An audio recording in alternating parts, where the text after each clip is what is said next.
Hey everybody, this is Croy. Wanted to take the time to thank you for listening and thank you for supporting us so far. This next episode was recorded at the same time as episode 2, so the audio is still a little bit quiet, so I apologize for that. We'll be looking at fixing that coming up, so we're improving every single time. So I appreciate y'all for supporting us thus far, and hopefully enjoy the episode.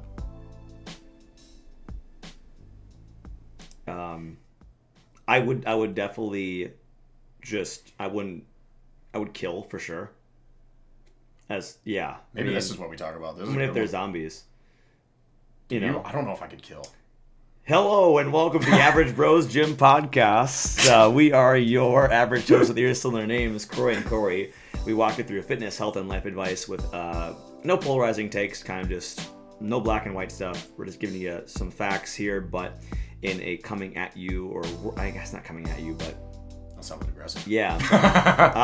In terms of like we're trying to meet you where you're at, right? No polarizing black and white takes, no threatening you and telling you the only way to do things, just genuine advice and good conversation. I should probably read the script that I wrote. That would help. So coming at you again, y'all. Welcome to the show. Appreciate you listening again. Today we thought we'd do a little bit of a Q&A question. Mm-hmm. I think some of our topics we want to delve a little bit deeper into, and today we're going to do a little Q&A and just figure out what you asked, what you want to know about. So, Kory, what do you want to know about? We were just talking about zombie apocalypse stuff. Dude, seriously, if we were in the middle of one, I would end up being the guy that would look at a berry bush for like far too long, trying to figure out like, is this edible or is this not? Well, here's the deal. I know a guy. Do you? Oh yeah, I know a forester. You know a guy. I know a guy. See, I feel like in a zombie apocalypse though, I want to know the guy that doesn't necessarily know about berries. Very useful. I want to think. I might want to know the guy that's got like the most ammo hidden away. Because people are going to turn, dude. Well, yeah, but at the same time, bro. I mean, if you get swarmed. And I don't know. What type of zombie are we talking about? Fast ones? Because if we're talking like I Am Legend, which apparently were, vampires, supposedly. But are they fast zombies or are they slow zombies? They were vampires? I think so. What is the official lore on Someone Google it. I'm pretty sure they were... I'm pretty sure they weren't zombies. I think they were So vampires. if we go with, the route that, is the most... None of these routes are scientific in the least. No. But if we go for the viral route, it's a virus that turns people into like World War Z, mindless killing machines. Yeah, World War. But God, that was. They were fast. I know, but they were too fast. Not for Brad Pitt. No. Nobody's too fat for Brad Pitt. No, but I think in general, if we were looking at something that was like a viral infection, would people retain their So 28 Days Later, one of my favorite movies. That's a good one. The zombies are like sprinters, and the Danny Boyle, the director, when they filmed that, they hired people that were like athletes, athletes to run and sprint to make it more imposing and more terrifying, right? But I don't know. I think if we're dealing with something where it's someone has this sort of viral infection, which overtakes their immune system and turns them into kind of a mindless walking creature looking for sustenance, I feel like it would be slow. Yeah. That's my hope, honestly, because I can outrun some zombies. I have pretty good stamina. Yeah. No, but foraging is really important. I hope to actually have my friend Tim on the podcast at some point. He runs a foraging company. Yeah, shout out Tim. He's he would be very useful probably in a zombie apocalypse. So, yes, that was actually, believe it or not, one of our questions. That you posed yourself. I did. I mean, come on, let's be honest. Everyone at some point or another has had that conversation. Be like, yo, if shit turns sideways, it's zombies. Yeah. What we gonna do? Yeah. And, I got a few people that I know that, I don't personally have a firearm. Did do my conceal and carry class just to be more knowledgeable about it. And wherever you stand on the thing. But either way. Could be knowledgeable. It's good to know what you're doing. Yeah, 100%. And that's the whole reason I took it in the first place. But otherwise, I feel like if that would be the case, yes, I want to surround myself with somebody that's going to be, a good huntsman, if you would say. Yes, of course. And they also probably have a fairly large ensemble of weaponry and know how to use it far better than I, because I'm done. I want a tactical mastermind. I want someone who makes quick decisions, who is able to... so indecisive. Everyone in Minnesota is gone. think on the fly. Someone who's able to have hard conversations, and someone who's able to physically hold their own. That's who I want to be partnered with myself. Wipe out a large percentage of the U.S. population. Well, That's why we're here, buddy. Yeah. Which state do you think does the best? Oh, man. So, okay, in World War Z, which is not the movie, but the book. So the book... Never read it. The book is very good. So the book is completely different from the movie. So like we talked last show about like book to movie translations. Just touched on it. But in reality, like it's so in World War Z, it's kind of like the concept of the book is that it's after the zombie epidemic. So it's like post zombie apocalypse, while the world is kind of like reconstructing itself, and it's told from a series of interviews, where it's like the writer is like, it's actually really cool. So it's like one passage is like John from like Kentucky, and then it's like people from like us, whatever. Like it's in chronological order, but it's like interview by interview. That's like me reading Game of Thrones. Sure. Yeah. Exactly. It's like that. Yeah. Yeah. It's confusing as fuck for a little while. It was. Sansa too? What? Bran? Oh, God. Yeah. Run him again? Bran chapter. It's the worst. Bran chapters were okay, but Bran show was not as my favorite. We'll have to save this for another pod. We just completely wreck Game of Thrones. Should we just talk about... Should we have an episode where it's like we just list things that crushed us? Yeah. Game of Thrones series finale, and it is going to be top tier candidate. You and every other Bumble profile. I'm still not over... ... This the Game of Thrones. We've all seen that at some point. Anyways, so the show is the book is very different than the movie. I don't remember, but okay. So in the book, one of the points that they were making was that like cold weather states were cool because like in the winter, like the zombies would like freeze, like they would freeze. They'd warm up in the summer again, but like in the wintertime they'd like freeze. Which I mean, like, okay, cool. You still have to, it's much more challenging to have access to like food and shelter and things like that and heat in the wintertime, but like at least the zombies aren't like actively pursuing you. Yeah. Versus in like more southern states, I don't know. Can they swim? Can they walk across water? See, that's where I was going to go with like, how many people are going to be trying to jump on a plane and fly off to Hawaii? Bro, there's too many variables. But Hawaii is going to get a pandemic too. It's not like, Hawaii wasn't safe from COVID. Hawaii's not going to be safe from zombies. Yeah, that's fair. I don't know. I just feel like those southern states, they're going to go hard. They have more guns. They do.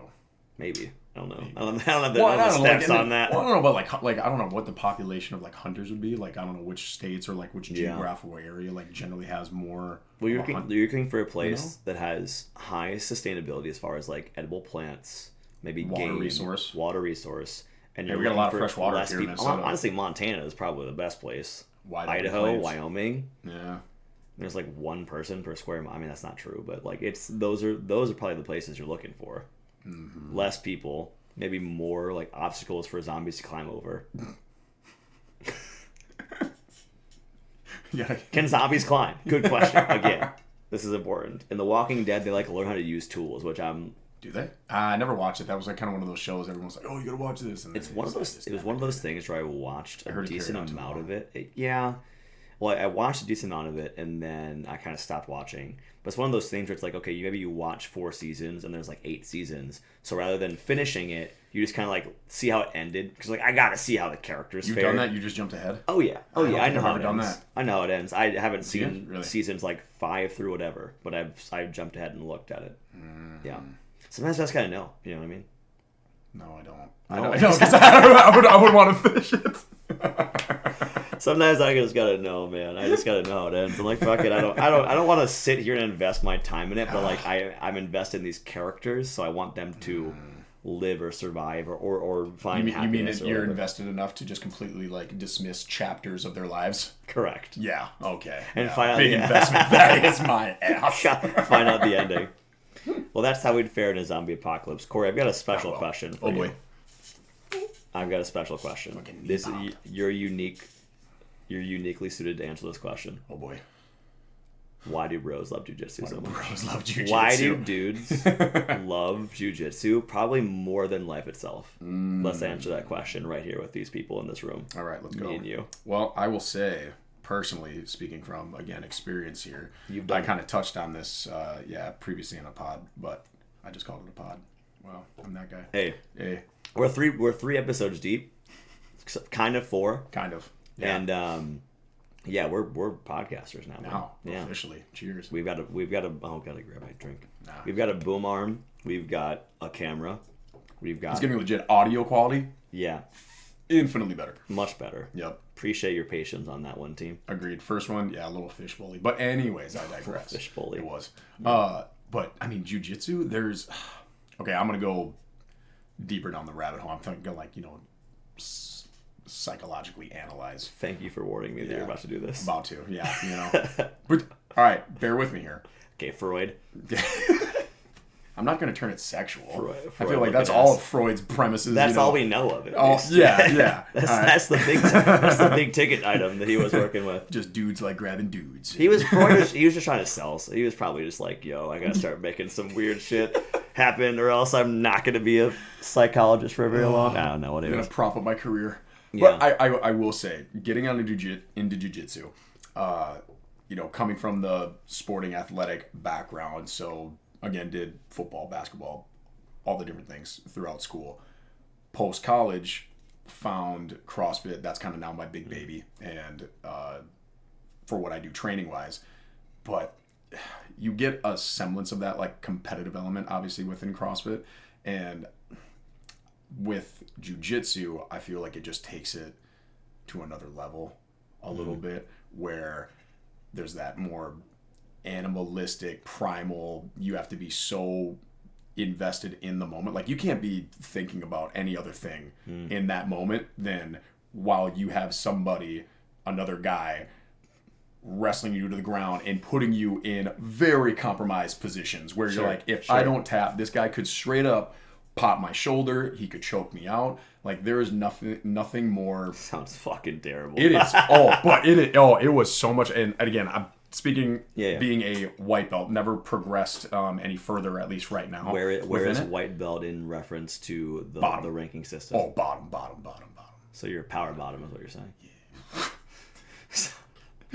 I was bottom.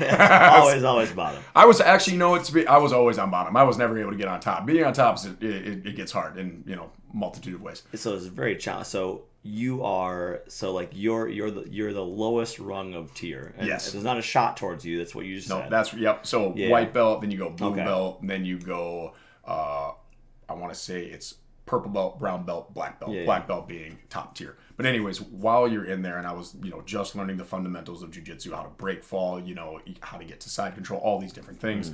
But you would get to a stage in your training where you would do specific drills, right? The instructor, and again, this was just speaking from my experience at Alliance, which big shout out to Alliance, love the instructor, everybody there. If you're curious about getting into jiu-jitsu, highly recommend that association. Alliance Jiu-Jitsu, phenomenal. And if you want to sponsor us. Yeah, that'd be cool. I'm coming back, Damien. I'm coming back. I promise. I feel like I let you down. No, Damien's all right. Yeah.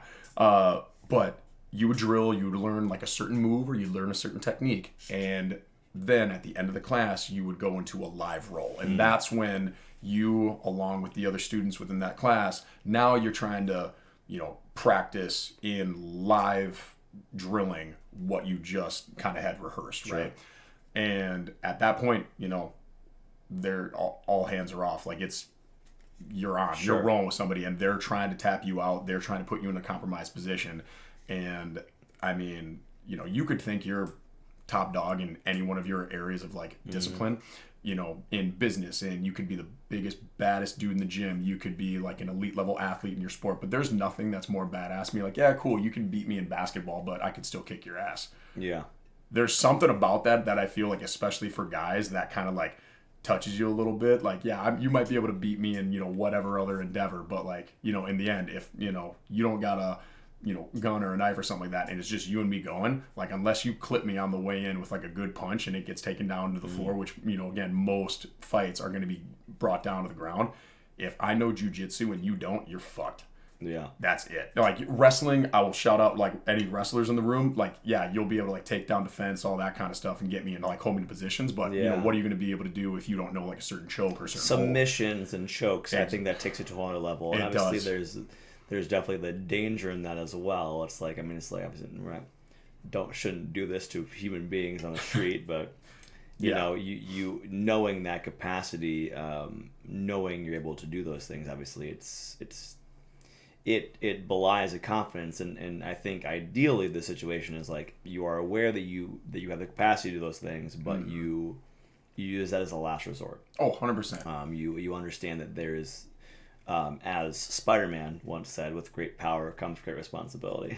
Nice touch point there. I think that was. I remember. I don't think it was actually Spider-Man. Oh, it was in the movie, right? But it's his Uncle Ben. I think that tells him. Yeah. Fucking classic. Uncle Ben. R.I.P. Uncle Ben. I read jokes about that quote all the time. People say that shit. It's like, yo, that's from Spider-Man. That's not like some famous person. That's literally the movie Spider-Man. There you go. But like when you're doing those roles and you're in those moments where a guy is getting their arm like around your neck and the lights might go out on me here, like to what you said, it does teach you an incredible amount of discipline. Like the last people that are going to get into a fight down at like your local bar on a Friday or Saturday night, it's not going to generally be the person that is a versed martial artist, like because they know what they're capable of. They're going to be the ones that are like, it's a rarity, maybe. Exactly. It's like, hey, I don't want to do this. Like this is not going to end well for you.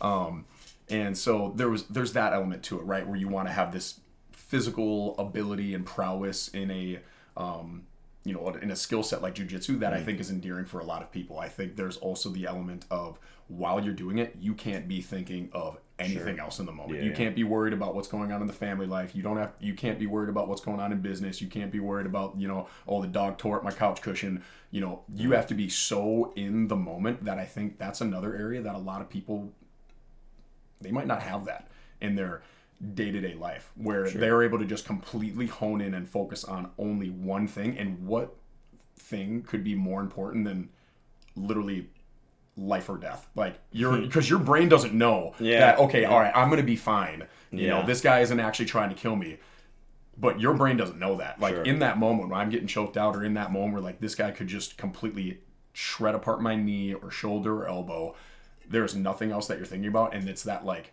mental and also physical release, because it is so taxing. Like I thought I was in shape going into jiu-jitsu. Man, that is a different level of shape when you got somebody that's like just manhandling you on the floor and you can't do dick about it. I will say this much. So I wrestled in high school, not for a very long time, but wrestled in high school. And I played rugby in college, very physically demanding sport. I played football growing up, but wrestling is, and I did CrossFit for a long time. And I do Orange 3 classes, which you do a dry try, and that shit knocks you on your ass. I'll give you that. Yeah, that dry try is absolutely crazy. But then I do say, I tell this to everybody that asks, because I don't just say it to random people when the moment doesn't call for it. But to anybody who asks, wrestling is the hardest sport I've ever done, because you can't let up. Yeah. In rugby, you can, like, depending on what position you're playing, like the ball's like you're setting yourself up, right? Each play, you're setting yourself up for the next play, but you don't need to go at 100% all the time. Yeah. That's a good point. In other sports, same thing. Football, you have your 30-second time clock, whatever, like your 30 time clock. Average play runs 7 seconds, and then you go back to the huddle. You get time to Wrestling, jiu-jitsu, these martial arts. Yeah. You can't stop. Nope. Because the second you do, you're pinned. You're on your back, right? And yes, the other person might be just as tired as you, but if they want it more than you, then they're going to put in the effort that you're not. And so, like, those combat sports, I will say props to you, because I don't know if I could handle knowing that this person had my knee in their life, in their arms. Yep. I'm like, I don't want this person that I maybe just met or met recently to be the deciding factor between like whether or not I walk out of this place. But doing wrestling in high school, I think it gives you that. I mean, there is something to that where it's like, man, it's very invigorating, because I think a lot of people, let's say people that like do Daredevils kind of stuff, or like, you've gone skydiving, people that do like free whatever, like people that push their kind of like adrenaline to the limit. I think this sports like the jiu-jitsu or wrestling or whatever, they kind of do touch on that a little bit, where it's like, man, this is one-on-one. There's something to be said for that kind of like, I can't do anything. I can't let up at all because this person, like I'm in a battle against this person. Yeah. And I think that's actually like pretty engaging. And I know that for as much as the context around my wrestling career I wasn't enjoying, I think the actual act of that, the actual kind of practice where it was like it was probably the best you've ever been in. Like that is so fun. Oh yeah. And very challenging and rewarding in a lot of ways. Well, and the rewarding aspect in particular was that element that wanted me to keep coming back. Yeah. Because I'll say that along with I actually kind of enjoyed one. I think more people should get out and whatever activity that it might be. It could be something pertaining to like health and fitness, sport, it could be art, music, whatever. Do something new, something that challenges you, that makes you a little bit scared. But I think in this context, when it is something like wrestling or jiu-jitsu and you're one-on-one with somebody and that cage kind of shuts behind you, if we're going like that UFC route, I mean it just flips you to a different mentality and mindset. Like you again can't be anywhere else in that moment. And there was something about going into those practices and those drills where I would be doing my absolute best to get out of a certain position. I'm again a big, strong, athletic, fit dude, and there was something so humbling. Big, strong, fit dude over here, pumping up my ego. But there was something that I kind of oddly enough enjoyed, where I would go into a role thinking that I have the athletic ability to be able to try to just power out of some of these, compromised positions. And I could do nothing. Right. This guy, it was like he would be on me. He could be 20, 30 pounds lighter than me, not nearly as strong. Yeah. If we go into a gym, I'm going to be able to lift him and all these other things. And he could just weave me into his little web. And I was completely powerless against it. That's a very poetic way of describing it. That's what it felt like. Yeah. It was this guy. I was like it was either that. It was like I would either equate it to like being caught in a web where I'm struggling like with everything I got. And this guy is just keeping me right into a little position. All of a sudden, he moves my arm just a little bit further up, and a little bit further up, and I can't do anything to stop him. It's like that equivalent of getting caught into a web, or if you would imagine what it would be like to be constricted by a snake. Just slowly, every time, like you think you're going to try to move, nope. Just every time you exhale, it gets a little tighter. Every time you exhale, a little tighter. Technique is king, and I'll give a shout out. So I played rugby with a guy, Nate, who is U.S. national team, plays ML, like Major League Rugby, like really, really amazing rugby player. But he actually, I remember he actually wrestled my freshman year. I remember him wrestling for Southwest High School, which is kind of like a rival high school for us. And I think like I remember him being very technique based, and like he was not the biggest dude. And obviously in wrestling, you've got weight classes, so you are wrestling people around your same weight, but he was just very technique sound. Yep. And it's like, it's always the guys or women or whoever that have the cleanest technique that are going to overpower the people that have that raw strength that maybe you felt you had going in, right? It's because like they just, I don't know, there's something said for strength. There's also something to be said for being able to know where to attack when in sports like that, right? And having that technique. And I like to think of it like you can extrapolate that out to other things in life, where it's like it's not about brute forcing your way through a problem. It's about dissecting that problem, figuring out how to get around it. And I think that's what you can equate those technique people to, is like they know how to position your body in a way that you're not going to be able to get out of that. For wrestling, I was very strong with like a certain position. They called it the high crotch. You can laugh at that all you wanted. But the high crotch, right? 4 inches. The high C, the high crotch. Yeah. The running shorts. But I was really good. But like there was a certain, so when you attack for the takedown, when you shoot on someone in wrestling, right? Like you want to get like let's say I'm going for a high crotch or high C. What I'm doing is I'm getting my leg into their body. I'm getting my shoulder into their body, right? So like I'm essentially diving in like a lunge position into their crotch. That's what I call it, a high crotch. But I'm wrapping my hand around their calf. From there, I can control their leg and pull the leg up and drive through the leg. Doesn't matter how strong you are. If I have control of your leg, you're not going anywhere, right? But there was a tournament that I was in that I for whatever reason, I was shooting too early. So I wasn't close enough to these guys. So I would miss every time. Well, then then easily, if I miss a high crotch, I'm already on my knees. This guy can probably like take me down pretty easily, right? So I think it's one of those deals where it's like you're talking fractions of a second. You're talking inches of technique. And if you're not on point, like, you can get taken down. It didn't matter how strong I was if this guy took advantage of my mistakes, right? So I think with that, I know it's like a problem to be solved too. See, this is the part that I think is also just as critical, is because you have the physical challenge inherently, like, within that sport or that martial art or whatever it is that you're practicing. And so you get that kind of release to it. Sure.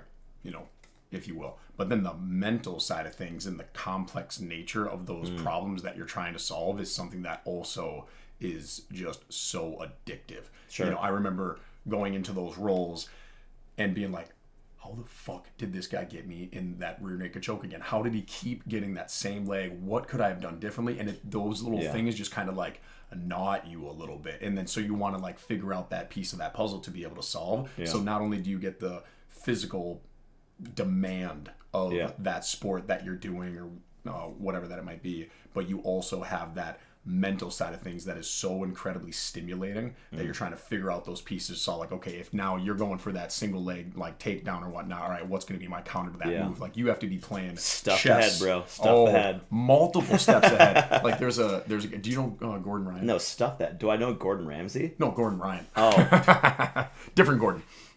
To be fair, there's not too many Gordons. Shut it down. Yeah. No, I do know Gordon Ramsay, not personally, but I do not know Gordon Ryan. So Gordon Ryan, quick side note, he might not be as well of a known individual or an athlete, but you could argue in the sport of jiu-jitsu, he is the GOAT. Greatest of all time, hands down. He's like, I think in his prime right now, 28, 29. This is now a jiu-jitsu pod. A little bit. Well, I mean, to be fair, you did ask why do bros like jiu-jitsu. True. So we're on 15 minutes later, we are giving you all the reasons why bros love jiu-jitsu. Started off with zombie apocalypse, and now we are here. Yeah. Probably a good skill to learn in a zombie apocalypse. However, if you get taken by a zombie, to know some jiu-jitsu, some wrestling. Gonna bite you, bro. Wow, we just took it full circle there. The zombie's just gonna bite you. Doesn't not if you can get head control. Touche. So, been proven wrong. Speaking of the mental puzzle that is jiu-jitsu, Gordon Ryan, top peak of his sport. It was cool because in one of the competitions, he wrote down on a sheet of paper and gave it to the judges to open after the fight was over the way in which that he was going to submit his opponent. And I can't remember the exact move that it was going to be. He was like, "I'm gonna." Oh, it was a triangle. It was a triangle. That's some weird, like Game of Thrones villain shit. That's some. That's Cersei Lannister. Talk about the most like epic move though. Like, we're going into a match and I'd be like, "Yeah, I'm gonna beat this guy doing this exact move." But like, what does that do? That's a stone cold. Hold on. What does that do though? Like, did the judges open it and they're just like, fuck. But like after the fact, to be like, he got that submission. Be like, there's so many different ways that he could have gone about submitting his opponent, and the fact that he in that match probably passed up multiple different avenues in which that he could have submitted the opponent earlier, and he was like, nah, I am just that much better than you, and I know that puzzle to solve and what piece I need to move, like playing chess. Like, I'm gonna move this pawn here because I know you're gonna go for that position now, and I'm gonna 3-4 steps ahead of you, bam, and get you cinched up in that little web, or get you cinched up in my little chokehold there. That, I think there's so many elements, both physically and mentally, why jiu-jitsu and why guys, also the the other part that I had touched on there as well, where you get kind of taken down a peg or two. You could be the most badass dude in any one of your areas of life, and like still at the end of the day, that's kind of a humbling experience that I think most guys, as well as women, get. They kind of seek that out, like, oh man, all right, I just kind of ate a piece of humble pie there. Getting humbled. Yeah. I think that is 100% something that people need to do. Do something that scares you. Do something that kind of humbles you. Something that you're, just learning. Start off at that bottom rung. Like, be a white belt in something. Like, don't always, if you are just excelling in your one given area, I think there's something to be said about seeking out an art form or whatever, where you're at the bottom of that totem pole. And you gotta, eat your humble pie and slowly progress towards becoming respectable in that. And I think that's another aspect as to why, jiu-jitsu, the physicality, the mental nature, all those things that you get kind of drawn into, or at least I did for sure. There's a book called Do Hard Things. I believe the author is Steve Magnus. I've read 4 chapters of it. But are you going to skip ahead like you do in Game of Thrones? Do hard things. I'm going to just get right to the ending. No. All right, James. Let's just get to the point. Fucking Steve. But at the same time, or Steve. Yeah, what do you have to say about hard things? Come on. Do them? Okay, easily. No. I just got to go back and read it. Could be, no, Brad Stulberg wrote a different book. But those two guys I like a lot. Anyways, all right, well, moving on to the next question. We're already talked for 15 minutes about jiu-jitsu. Worth it. What is your opinion on filming while in the gym? Ooh, this could go two ways. Okay. Tell me which two ways is it going to go? So I'll start off with one, if you're and again, we're going to talk about bringing your phone to the gym. Like, so if you utilize your phone as your primary method of music, if you use your phone for recording video, if you use and then obviously you can use your phone in a variety of other ways too, text, call, whatever kind of thing. Wow, shocker, what you can use the phone for. But you do see a lot of benefits to it. You know, I'll record some of my sets. I'll record some of my videos to be able to analyze my movement, that of also my clients. I'll use my phone for my own personal sessions for music, listening to Goku turning Super Saiyan 3 to hit PRs. Absolutely. Absolutely. If you don't know what we're talking about, previous pod, listen to episode 2. This is episode 3. Or you go to the opposite route where it can be incredibly distracting.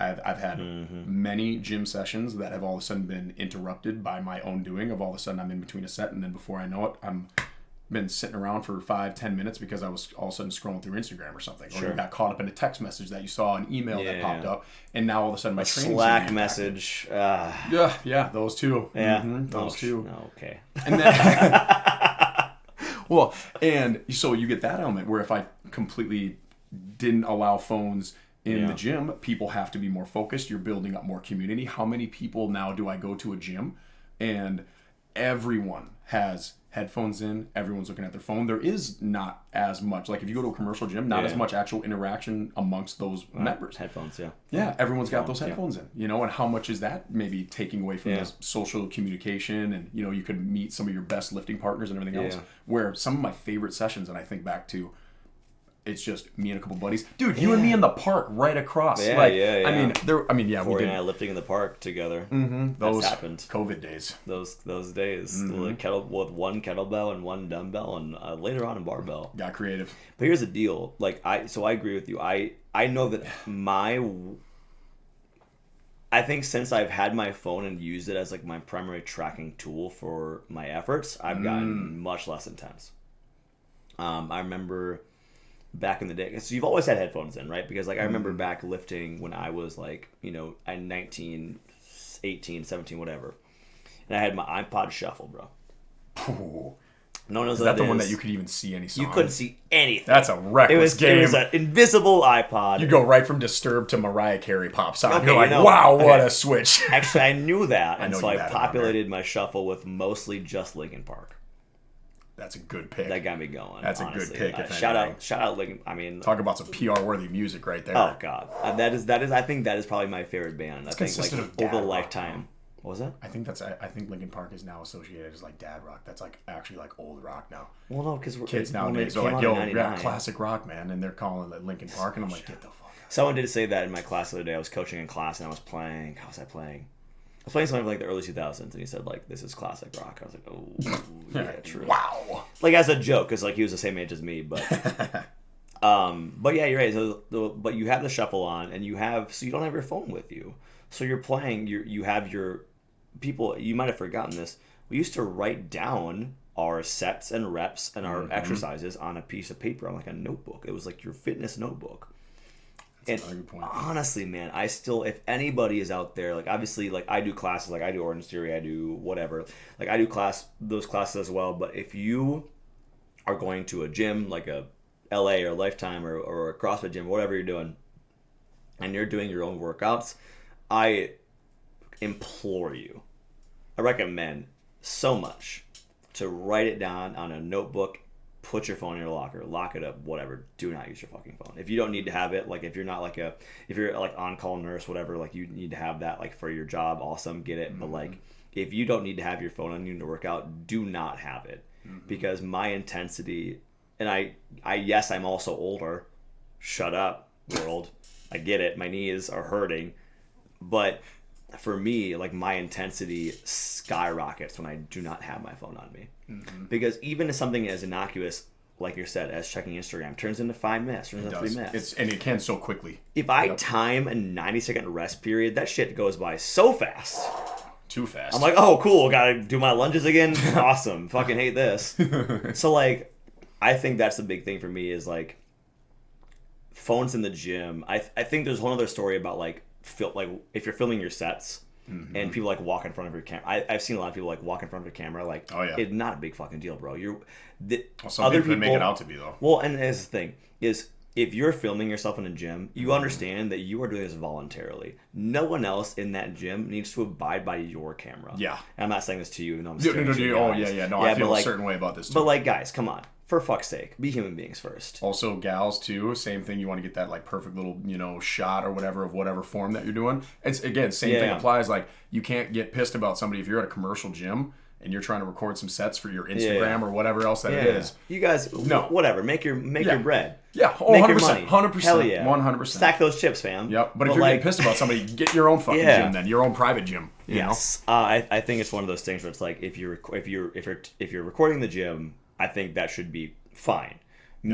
Also understand that some people might not want to be on camera. That's another thing. So privacy, that's definitely a big thing. Like I think that whatever trend is out there that's like, hey, look at this funny ass person lifting weights in the gym. Fuck that shit. I hate that. Hate that shit. That is because how then you get somebody that is just happened to scrolling through a mom and dad, whoever that it might be, on Facebook, and they see that video pop up where you get some fitness influencer that is just like making a mockery of an individual that is potentially there for their first time and they are scared to death and they don't know what they're doing, and now you are just the gigantic dickhead that called them out, draw attention, and now you get this person just for a fucking laugh to be able to like boost your numbers or something like that. Fuck that. And rather than like going over and saying like, hey, do you need help with this? Like, hey, do you want to know how to? Because like there are some machines.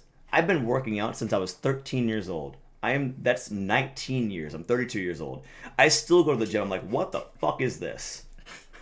I still go to the gym and I'm like, I don't know how this machine works. So I've gotten caught. For people to, I've been there. For people to have been like, fuck's this thing do? Like, I don't know, man. If you're at the gym and you got your phone on you and you see someone struggling with something like that, like rather than filming them and like go over and ask them if they need help. For God's sakes, come on.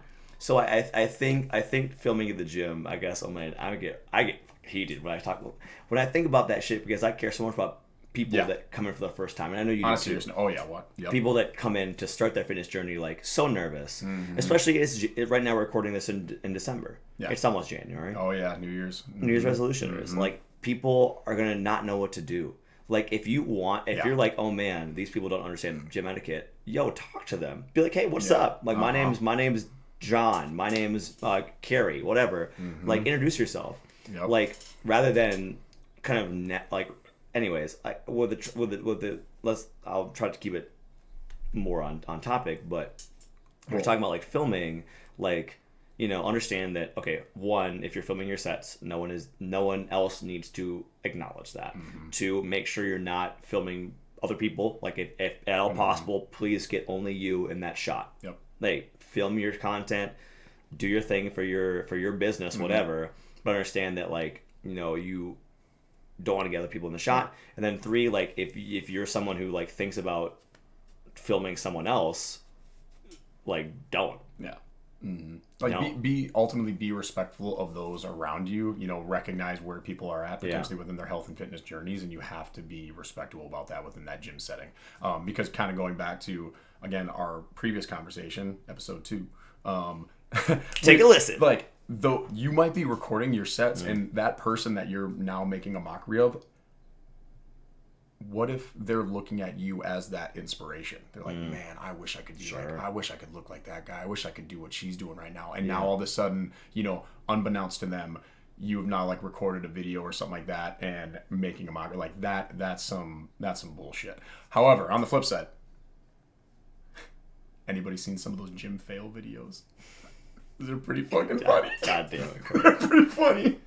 You get some guy that's trying to do like a safety bar squat, balancing on a Bozu ball and a medicine ball at the same time with one dumbbell and a kettlebell in hand.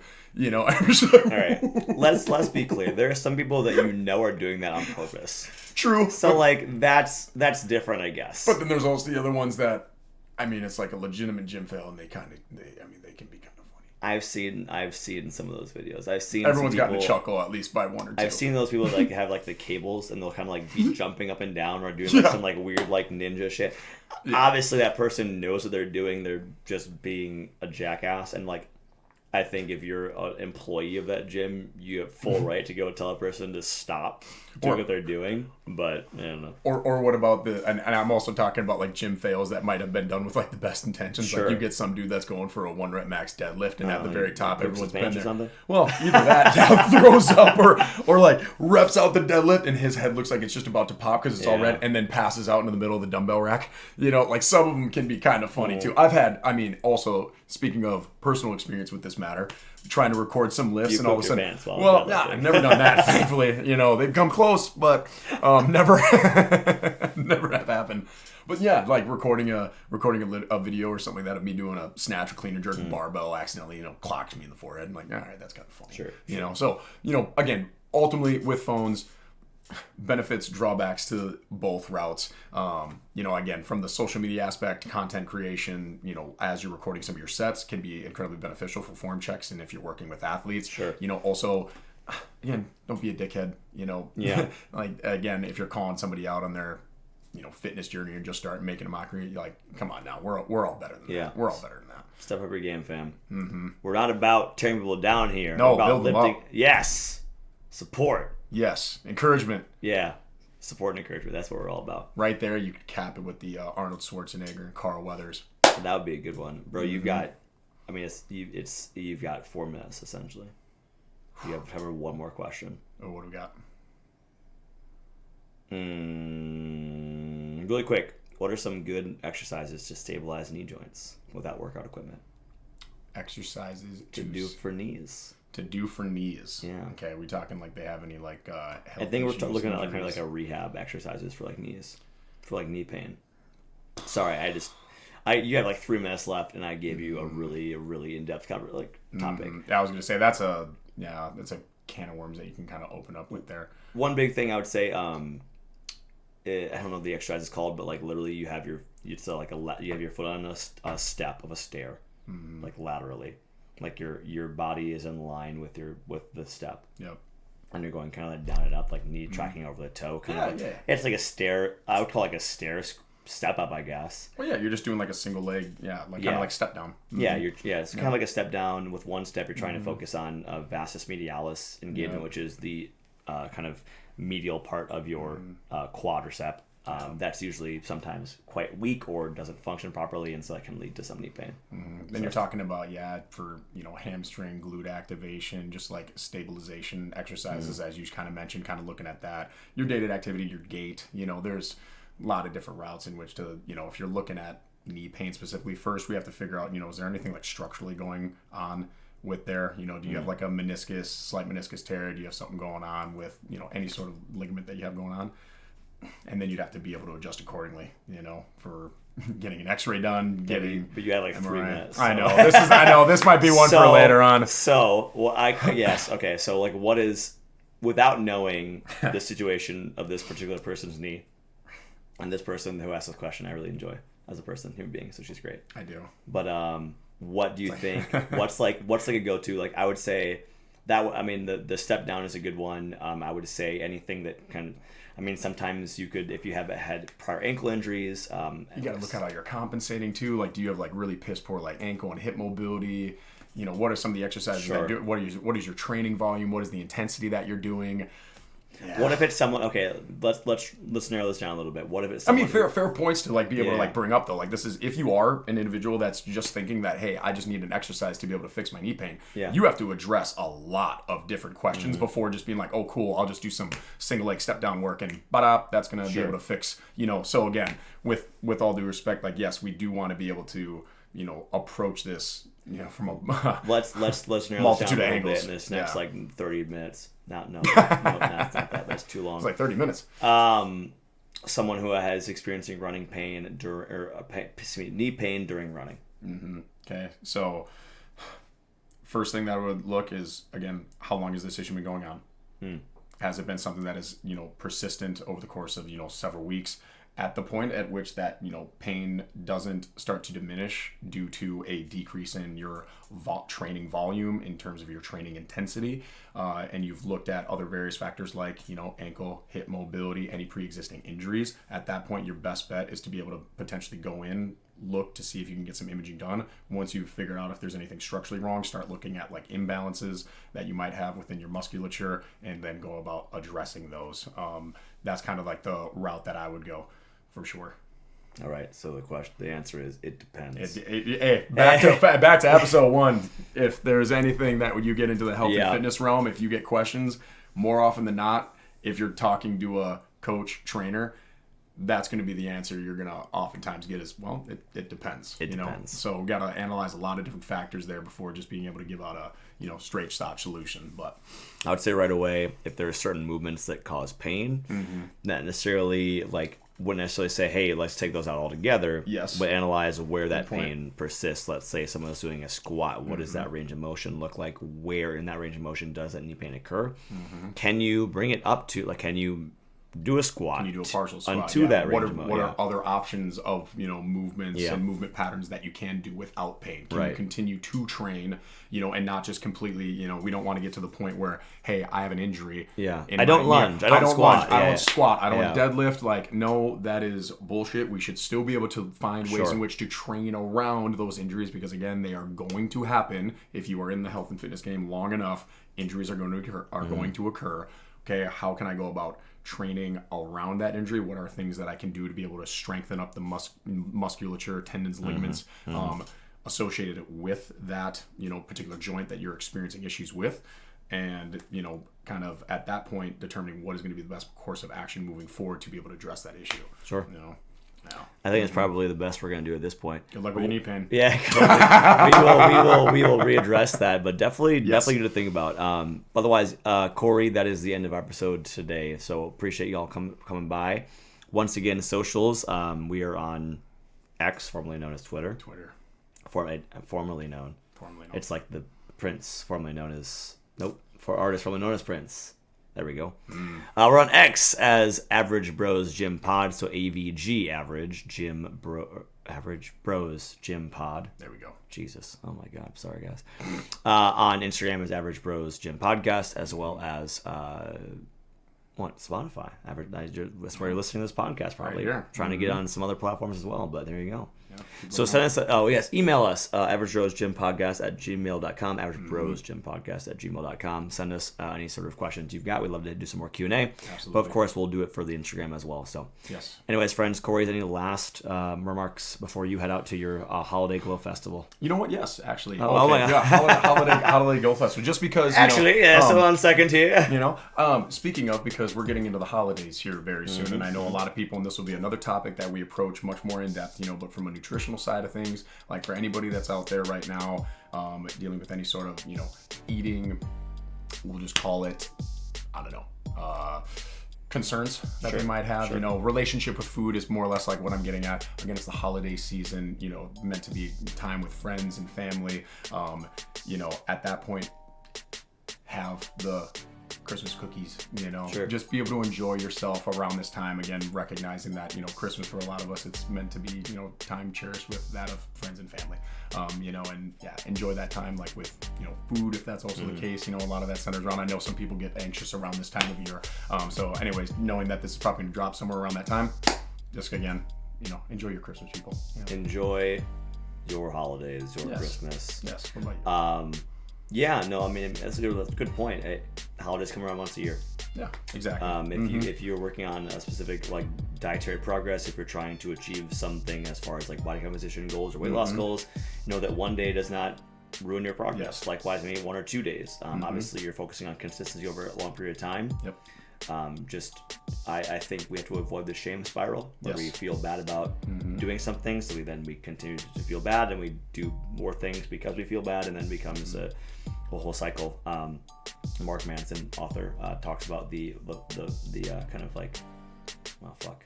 The spiral from hell, or the cycle from hell works basically. Like, you feel bad about doing something, so then you do something, but then you feel bad about that again, and it keeps going, right? So yeah, don't do that. And something we'll definitely talk about again at a later date. Actually, but, there's an idea for a podcast. Yes, it is. Like that. Yes, it is. We're yeah. definitely coming back to that one. So. Oh, dude, let's come back to that one. Always. All right, bro. All right, y'all. Thanks again for the Average Rose Gym Podcast. I am Croy. This is Kory. And we'll talk soon. Have a great life. Do we say anything? Is it like a cool like send off or no? Merry Christmas. Merry Christmas. Happy holidays. All the good stuff. And yeah, we'll let the music take us out. And the music's playing right now. Christmas music. Maybe. Well, if I can find some free Christmas music, we're gonna play.